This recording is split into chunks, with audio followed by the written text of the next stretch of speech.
Buenos días, tardes. Ánimo. Es que se trataron muchos temas hoy, de todo tipo. Bueno, hoy es miércoles y vamos a la sección de quién es quién en las mentiras de la semana. Hay que reiterar de que es una síntesis del resumen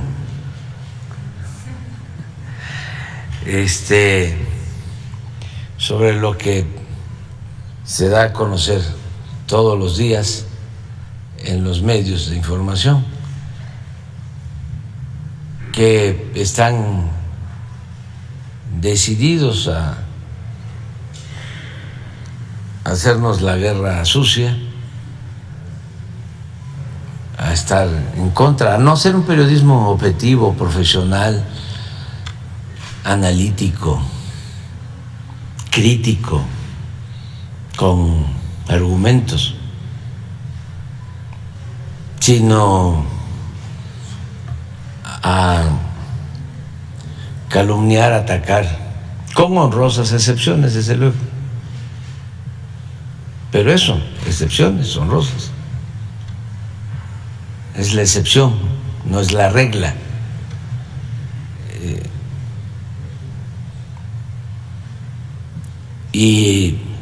Pero también esto es parte de la democracia. Esto es muy importante. Es una muestra fehaciente de que tenemos democracia. En una dictadura no sucede eso.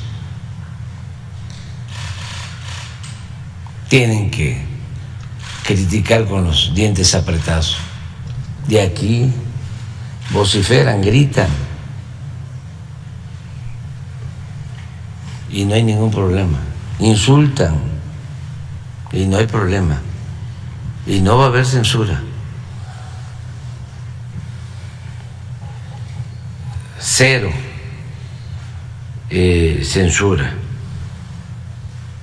Plenas libertades. Y lo que aconsejamos pues es que todos aprendamos a autolimitarnos, pero cuando alguien se excede en una sociedad politizada como la nuestra, se le revierte, es un efecto de boomerang y se exhibe y hace el ridículo y pierde credibilidad. Y pueden tener mucho dinero y hacer medios con mucha producción, pero sin credibilidad. Entonces, sí estamos viviendo, como dije ayer, tiempos interesantes, y vamos a ver cuáles fueron las mentiras selectas.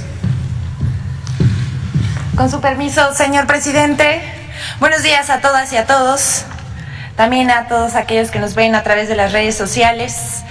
Esta es la sección Quienes quieren las mentiras de la semana. Hoy es 1 de febrero del año 2023, estamos iniciando el mes. Vamos con la primera. Siembra mentiras y cosecharás noticias falsas contra el gobierno de la Cuarta Transformación. Esta vez ponemos dos ejemplos de cómo se siembran mentiras en las redes y cómo se convierten en noticia falsa reproducida por muchos. La primera tuvo su origen con el tuitero Juan Carlos Sáenz, odiador profesional de la Cuarta Transformación y que incluso se dedica lo mismo a desearle la muerte al presidente que inventar que las aerolíneas norteamericanas cancelaban vuelos con destino a Cancún. De una cuenta a otra se diseminó la mentira y pues usan las redes sociales como Facebook, WhatsApp y Twitter y lo hacen parecer como si fuera cierto. Pero les decimos a todos los que nos están viendo, no les crean, esto es falso. Al contrario, el 23 de enero, como contexto, se dio a conocer que el año pasado se llegó, escuche bien, a 700 vuelos diarios a Cancún y 30 millones de visitantes a este destino, lo que significa un récord nunca antes visto.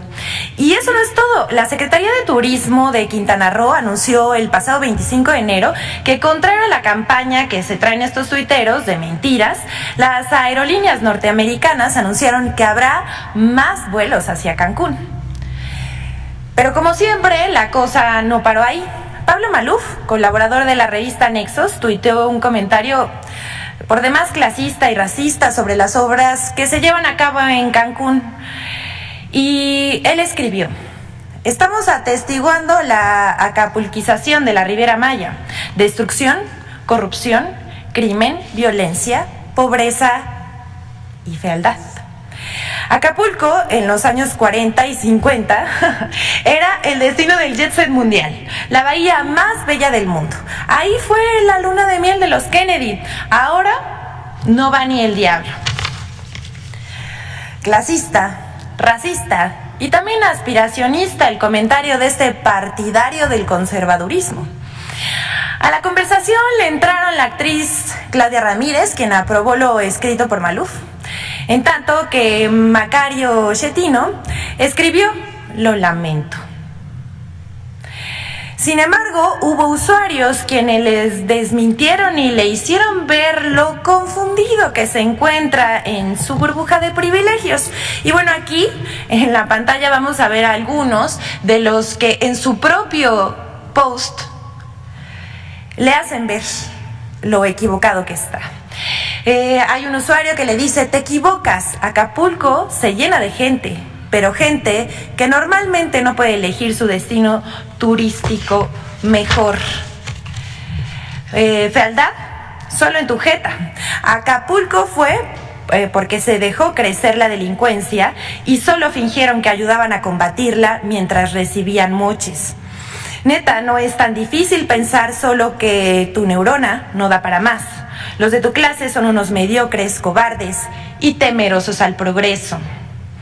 Otra usuaria dice: uf, qué confundida se trae. La supuesta destrucción que supongo dices es por un tren.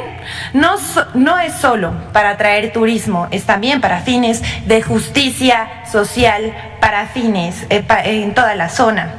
Váyase por la libre de Playa del Carmen a Valladolid y vea cómo nunca le llegó nada a esos pueblos. También hay alguien más que dice: creo que necesita darse una vuelta en fines de semana y sobre todo en vacaciones. Por ejemplo, estas vacaciones de fin de año estuvo lleno de personas de todos los niveles socioeconómicos. Hasta distintos amigos de Estados Unidos pasaron sus vacaciones ahí. Infórmese más. Alguien más le dice: no te gusta nada de México, resentido. Y si te vas, lo mandó muy lejos, a Las Vegas, allá no te quejarías de nada. Y bueno, clasista, racista y aspiracionista es este comentario. Sin embargo, aunque entre clasistas se cubran, aquí un tuit de Patricio Solís, quien describe esta mentalidad. Érase un opinólogo que decía en la tele que en México no había racismo, y luego se quejaba en Twitter de que la Riviera Maya se estaba arruinando como Acapulco, a donde, según él, ya nadie iba. Nadie de su admirado jet set, claro, porque 1 millón de turistas al año en Acapulco les son invisibles. Ahí lo dejamos para la reflexión. Que nos cuenten en la transmisión cuántos hemos ido al hermoso puerto de Acapulco. Vamos con la siguiente. Diputada del PAN publica mentiras con propósitos electorales. Hasta ahí llegan.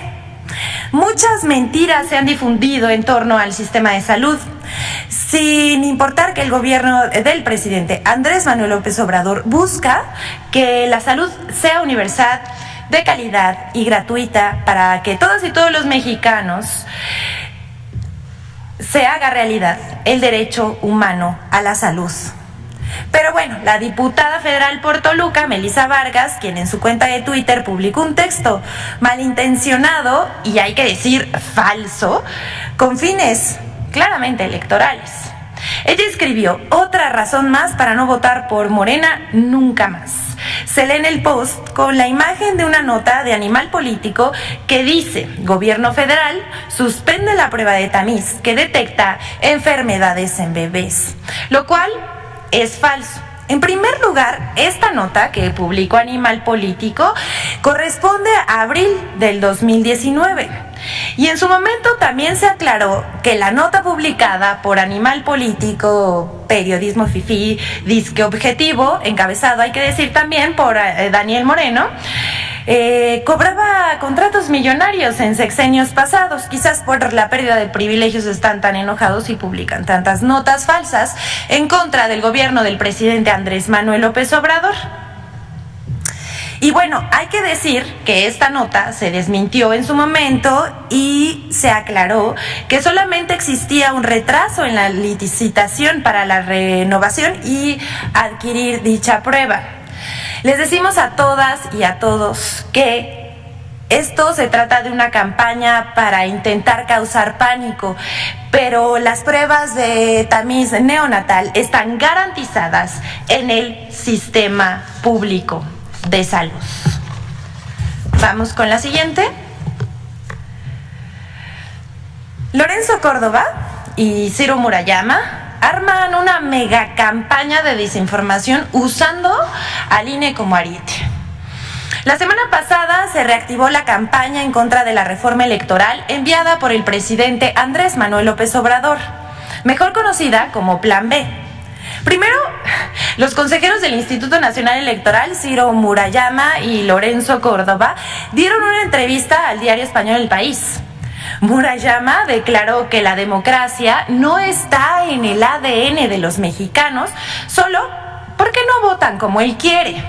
Pero asoma un dejo de sesgo clasista, como si los mexicanos fuéramos menores de edad y no tuviéramos la capacidad de entender y elegir a nuestros representantes y gobernantes. Esta desafortunadísima declaración fue reproducida por muchos medios y ya saben, a 8 columnas publicaron mentiras sobre el Plan B, como el periódico La Razón y Reforma, columnas en El Universal, en El País, personajes de la oposición como, qué sorpresa, Claudio X González, Emilio Álvarez y Casa, Denise Dresser, Ángel Verdugo y un larguísimo etcétera. Un verdadero nado sincronizado digital para generar una caja de resonancia de las mentiras contra el gobierno. Aquí vamos a mostrar al senador de oposición Emilio Álvarez y Casa, quien también miente. Él dice: en Palacio Nacional y Morena molesta que propuestas suyas para cargos en el INE y la Suprema Corte ejerzan autonomía e independencia intelectual. Por eso no entienden que las y los consejeros del INE hayan votado unánimemente luchar legalmente contra el Plan B. Es autonomía. Hasta aquí Emilio Álvarez y Casa Longoria, pero solo le queremos avisar, por si nos está viendo o escuchando, que la consejera Norma Irene de la Cruz ya declaró que no está de acuerdo con la estrategia legal del INE y demandó la implementación de las reformas una vez aprobadas. Eso no es unanimidad, señor senador Emilio Álvarez y Casa. Por su parte, el consejero presidente del INE, Lorenzo Córdoba, publicó su posicionamiento sobre la reforma y declaró que con el Plan B se pone en riesgo la democracia y el voto ciudadano libre y equitativo, lo cual no solamente es falso, sino una completa exageración y está absolutamente alejado de la realidad. Él dice, escuche bien, el Plan B de la reforma electoral afecta gravemente las posibilidades de ejercer el voto ciudadano en condiciones de libertad y equidad, con regularidad y certeza. Es decir, impacta en la recreación misma de nuestra democracia. Y ahí dice en su tuit: comparto mi participación hoy en el Consejo General. Bueno, esta participación dura aproximadamente 8 minutos. Si alguien quisiera verlo, se encuentra disponible en sus redes sociales, pero les adelantamos que esta participación estuvo plagada de juicios propios y bastantes falsedades. Y bueno, siguiendo con Lorenzo Córdoba, más tarde expresó en conferencia de prensa que el secretario de Gobernación, Adán Augusto López, había mandado a los senadores a descuartizar al INE. Él dice: vamos a combatir todas las decisiones que en estas normas ponen en entredicho y prácticamente desmantelan, descuartizan. Hoy sabemos, por testimonios, esas fuentes que estuvieron presentes, que esa fue la palabra que utilizó el titular de la Política Interior cuando fue a cabildar en el Senado para que los legisladores de su partido votaran a favor de esta reforma. Esto, por supuesto, también es falso. Solo son dichos del consejero presidente. O le contaron mal el chisme, o es producto de su imaginación. Esta información fue retomada por Reforma, Milenio y otros, pero también por Carmen Aristegui, quien en la presentación del libro de los consejeros del INE dijo esto. Vamos a verlo.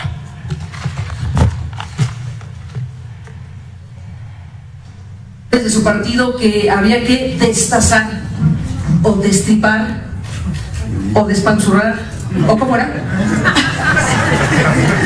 Cualquiera de esas palabras que finalmente, dichas o no dichas, de manera directa los legisladores ilustran, describen finalmente lo que, según los especialistas y la gente que directamente está operando al sistema electoral en México, pues podría ocurrir en caso de que estas reformas finalmente puedan validarse de manera sorpresiva, sería así desde mi punto de vista, por la Suprema Corte de Justicia, que ya están ahí pues recibiendo las impugnaciones correspondientes. Así que estamos frente a este fenómeno que tiene que ver con la política, con la organización, con las autoridades, con la sociedad, todo lo que involucra la palabra democracia hay que discutirlo ampliamente. Y este libro finalmente es una herramienta, como dice Planeta, para que la ciudadanía conozca y defienda sus derechos en materia electoral alcanzados históricamente. Yo saludo a quienes están aquí: Pepe, José Woldemer. Bueno, no voy a presentar por semblanzas porque tenemos solamente una hora para presentar. Pepe Woldemer, Ciro Murayama, Lorenzo Córdoba y Jacqueline Pechard, a todos gracias por estar aquí. Quisimos dejar el video completo para que sepan quiénes estaban ahí y qué dijeron. En fin, ahí no paró esto. Lo dicho por Carmen Aristegui, Reforma, Milenio y Lorenzo Córdoba, lo cual fue falso, pero tenemos el desmentido. El vocero del grupo parlamentario de Morena en el Senado, César Cravioto, desmintió las acusaciones realizadas por el consejero presidente del INE sobre la supuesta orden de destazar al INE. Es una más de sus mentiras y calumnias. También respondió el secretario de Gobernación, Adán Augusto López, quien dijo que nunca usó dicha expresión cuando asistió al Senado para solicitar el apoyo a la reforma que envió el Ejecutivo Federal.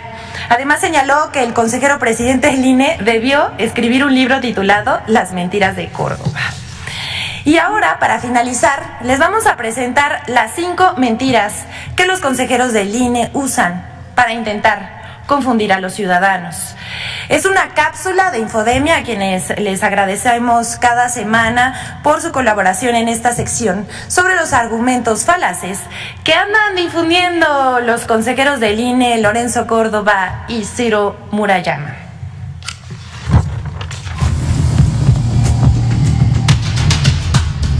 El Instituto Nacional Electoral lanzó una campaña sobre el Plan B de la reforma electoral con 5 líneas de desinformación. A. La democracia no está en riesgo. La consejera del Instituto Nacional Electoral, INE, Norma Irene de la Cruz Magaña, aseguró que la democracia en México no está en riesgo con la iniciativa de la reforma electoral propuesta por el presidente Andrés Manuel López Obrador. Nuestro sistema electoral no está sujeto por alfileres que esté tan frágil que si cambias algunos artículos de la ley electoral, quiere decir que se te va a caer, ¿no? Yo creo que eso es una exageración. Nuestra democracia no está en riesgo. B. el padrón electoral no está en riesgo.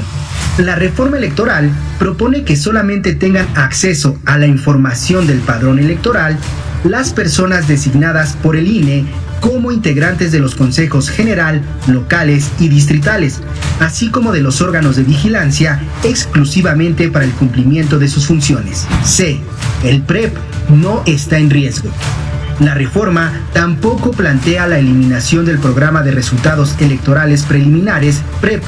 Se busca fusionar al PREP con el cómputo de la elección, que empezará el domingo mismo de la jornada electoral para contar con resultados en tiempo real. Además, la emisión de los lineamientos del PREP seguirá siendo facultad del INE. D. El Servicio Profesional Electoral Nacional no está en riesgo. El Plan B de la reforma electoral no plantea la desaparición del Servicio Profesional Electoral Nacional. Las modificaciones propuestas mantienen la facultad del INE para regular la organización y funcionamiento del Servicio Profesional Electoral, lo que permite que los procesos electorales cuenten con el personal profesional necesario y capacitado. Los distritos electorales no están en riesgo. La reforma mantiene la geografía electoral con 300 distritos electorales. Además, será facultad del INE dictar los lineamientos, ordenar los estudios y formular los proyectos para la división del territorio de la República en los 300 distritos. Infodemia. Es cuanto, señor presidente. Bueno, se quedó pendiente Nancy.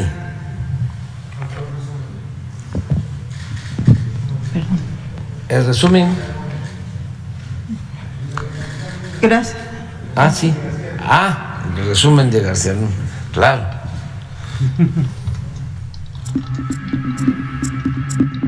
El día de ayer, 31 de enero, concluyó la quinta audiencia del juicio contra Genaro García Luna en la Corte del Distrito Este de Brooklyn, Nueva York. En esta ocasión, el primer testigo fue Adrián Ibáñez, agente de inteligencia de la DEA. Interrogado por la fiscal Erin Reed, Ibáñez narró que en 2007, mientras trabajaba en México como agente de la DEA, recibió el aviso de un cargamento de 23 toneladas de cocaína que llegaría al puerto de Manzanillo, en Colima, y compartió esta información sensible con la Policía Federal.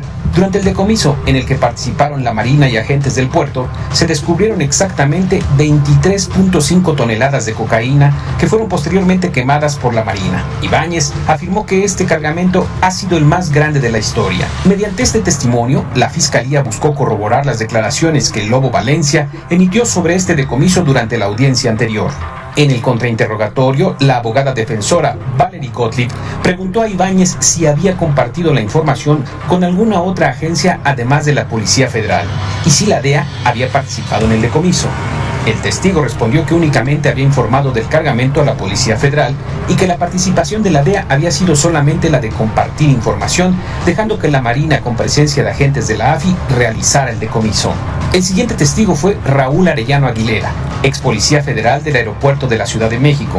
Interrogado por la fiscal Marie Diouf, Arellano describió las irregularidades que vio en el aeropuerto de la Ciudad de México entre 2007 y 2010. Declaró que 1 o 2 veces por semana recibían una orden vía radio en las que les decían todos en 35 hasta 45, lo que significaba que debían dejar de inspeccionar el equipaje que llegaba al aeropuerto hasta nueva orden y estar pendientes. Arellano afirmó que entre sus compañeros había un grupo de unos 20 elementos que era conocido como el Grupo Especial. Este grupo, que gozaba de privilegios como llegar tarde o faltar al trabajo, se retiraba de la vigilancia cuando se recibía la orden y regresaba 1 o 2 horas después. Entre ellos se encontraba el comandante Israel Espinosa, los oficiales José Luis Martínez y Mario Nieto y el comandante Bailón. El testigo agregó que durante la hora de comida estas personas hablaban sin ninguna discreción y decían que la maleta había pasado sin problema. Arellano relató las visitas de los jefes de varios aeropuertos como Tijuana, Toluca, Guadalajara y Cancún, en ocasiones con maletines, a la oficina de Óscar Moreno Villatoro, entonces director general de aeropuertos. El testigo narró que en una ocasión el jefe del aeropuerto de Toluca tropezó con otro compañero y al abrirse su maletín cayeron al piso paquetes de dólares. Mencionó que los miembros del Grupo Especial a veces comentaban que los jefes estaban contentos porque recibían su parte, refiriéndose a García Luna, Cárdenas Palomino y Ramón Pequeño. Durante el contrainterrogatorio, el abogado defensor César de Castro cuestionó al testigo sobre las visitas que tuvo de parte de la Fiscalía para prepararse para este juicio y preguntó a Arellano si sentía celos, rencor o envidia hacia García Luna y Cárdenas Palomino por ser personas muy jóvenes para ostentar sus cargos y no haber sido formados por una institución policial como el testigo, insinuando que estos son los motivos de Arellano para declarar en este juicio. El siguiente testigo fue Israel Ávila, testigo protegido que fungió como contador de los hermanos Pineda Villa. Interrogado por la fiscal Erin Reed, el testigo narró que en 2005 él era un agente de bienes raíces en el estado de Morelos y que entre sus clientes se encontraban los hermanos Mario y Alberto Pineda, quienes se identificaban como agentes de la AFI. Afirmó que en 2006 rentó una casa a los hermanos Pineda que le fue decomisada, pues se cometió un asesinato en su interior. Al reunirse con ellos para hablar de este asunto, los hermanos le revelaron que eran miembros del cártel de Sinaloa y afirmaron que no trabajaban para Genaro García Luna, sino que él trabajaba para ellos. El testigo aseguró haber visto en este libro los apodos con los que el cártel de Sinaloa identificaba a Genaro García Luna, así como el entonces secretario de Seguridad Pública de Morelos, Luis Ángel Cabeza de Vaca. Ávila confirmó algunas de las declaraciones emitidas por El Grande en una audiencia previa, particularmente el secuestro de García Luna orquestado por Arturo Beltrán y el arresto del rey Zambada realizado por el mismo Grande disfrazado de agente federal. Agregó que en dicha detención el gobierno quería cambiar a Zambada, por lo que Arturo Beltrán ordenó a Ávila que le hablara a un periodista cuyo nombre no quiso mencionar para que difundiera lo que estaba pasando y las autoridades no lo pudieran cambiar. Finalmente, el testigo declaró que fue arrestado en Texas en 2012 y que ha cumplido 10 años de una sentencia de 15. Afirmó que espera recibir un beneficio por este juicio, pero señaló que había solicitado su traslado a una cárcel en México y se lo habían concedido, pero se retractó para colaborar en este juicio. La defensa empezará su contrainterrogatorio hoy miércoles 1 de febrero. Durante la audiencia, el juez Brian Coogan reconvino de nuevo a la fiscalía, indicando que no deben hacer más preguntas sobre los lujos de los narcotraficantes o sobre la ropa que vestían, pues estos datos son irrelevantes.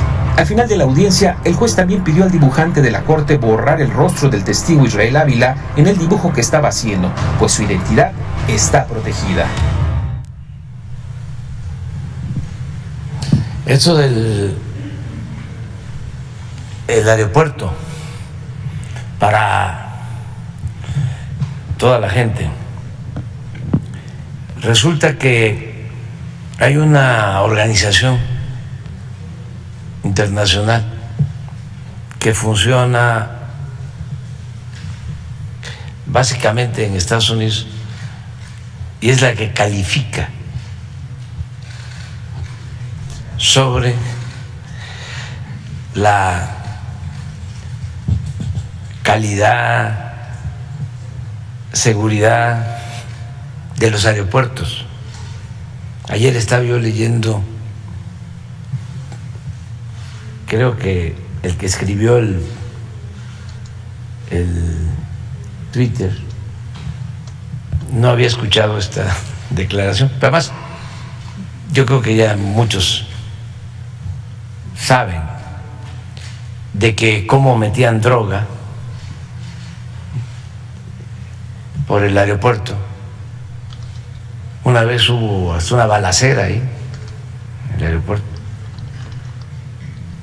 Bueno, en ese tiempo el aeropuerto de la ciudad tenía categoría 1.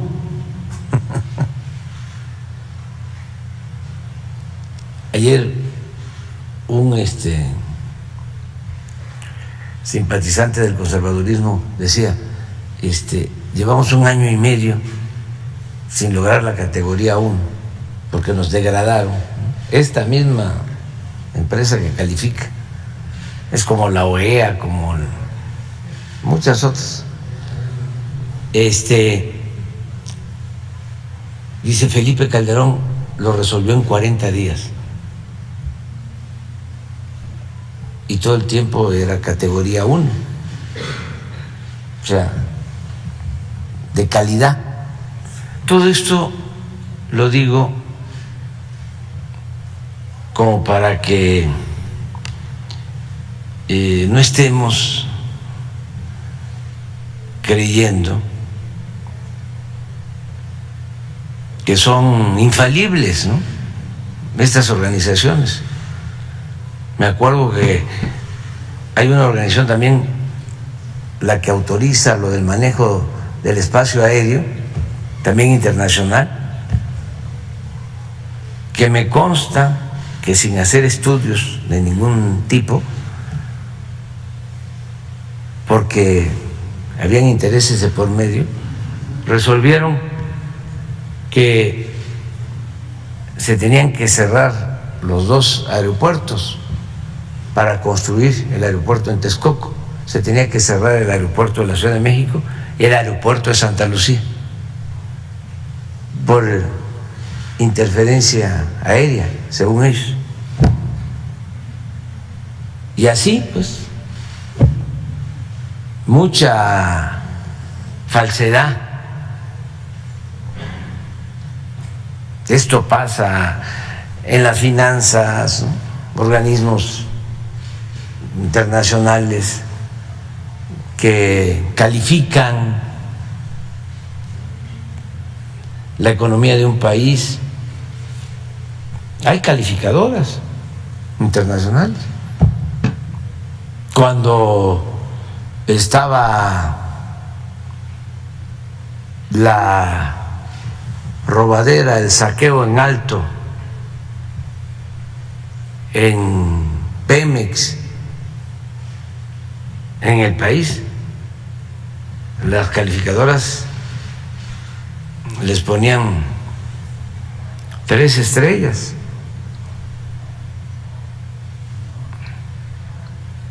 Y así, bueno, las revistas estas, Time, sacaban la portada, ¿no? El presidente del año, el financiero del año, secretario de Economía, de Hacienda. Entonces, ahora me acordé de esto, ¿no? Califican, a ver, nivel 1, nivel 2, o las organizaciones supuestas defensoras de derechos humanos, o los supuestos defensores del medio ambiente, que nunca protestaron cuando se iba a hacer el aeropuerto en el lago de Texcoco, que iban a dejar sin agua a las aves, con una gran afectación ecológica. Ni un solo amparo. O lo que hicieron en la península con esta empresa estadounidense, Calica, que en Playa del Carmen, una de las zonas más bellas del Caribe, abrieron bancos de material para llevar grava, arena a Estados Unidos, para usar esa grava en la construcción de caminos, de carreteras en Estados Unidos. Destruir el paraíso. Nunca Greenpeace ni ninguna organización ambientalista protestó. Todo eso es lo que está quedando en evidencia. Pero esto de los aeropuertos es clarísimo. Tenían una clave, dice,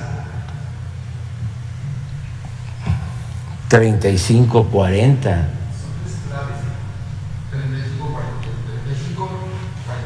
3545 y el aeropuerto de la Ciudad de México se quedaba sin vigilancia para pasar droga,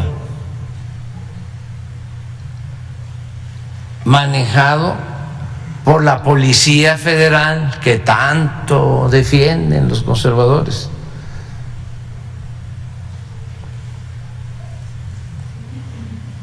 Que no apoyaron a la Guardia Nacional, que no quieren que la Guardia Nacional esté bajo el mando de la Secretaría de la Defensa. Es interesante todo lo que está sucediendo, independientemente de lo que vaya a concluirse. Eso del aeropuerto, no hay duda de que lo manejaban. Y no solo el aeropuerto, sino los informantes sobre todos los vuelos de Marina, de Defensa, para advertir si había una movilización del Ejército, una movilización de Marina, se filtraba de inmediato.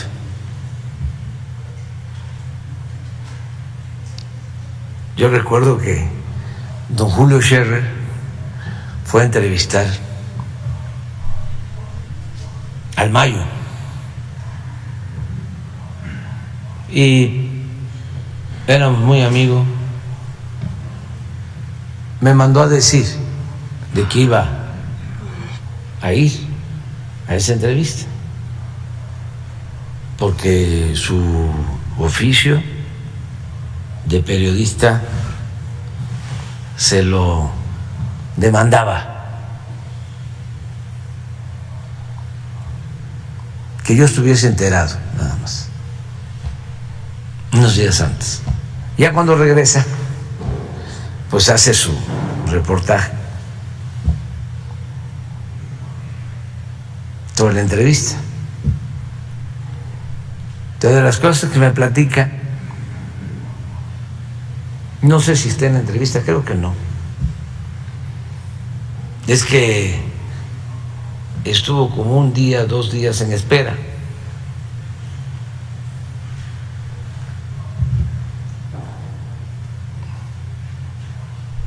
Hasta que se crearon las condiciones, ya lo llevaron y se dio la entrevista, que eso está publicado.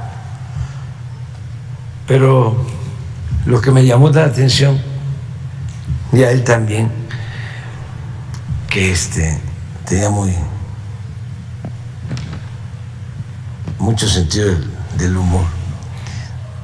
Y me decía: don Andrés, ¿qué cree? Me estuvieron esperando y ¿saben qué decían? Que no podíamos ir al lugar porque había mucho gobierno. Pues mucho gobierno es vigilancia, ¿no? Entonces es lo mismo. Los informantes, por ahora no, hay mucho gobierno. Espérense. Pero esto es parte de lo que sucedía y son de las lecciones que uno debe de recoger de todos estos procesos, independientemente del resultado, sobre todo por la gente, información colectiva para todos, porque estas cosas en la radio, en la televisión, no pasan así con flash, no hay análisis. ya nadie se acuerda de lo del el aeropuerto, las balaceras, o a partir de aquí deberían de decir, a ver, ¿qué pasaba en el aeropuerto? Entonces, muy interesante. Vamos con Nancy. Gracias, presidente. Buenos días, Nancy Rodríguez de Oro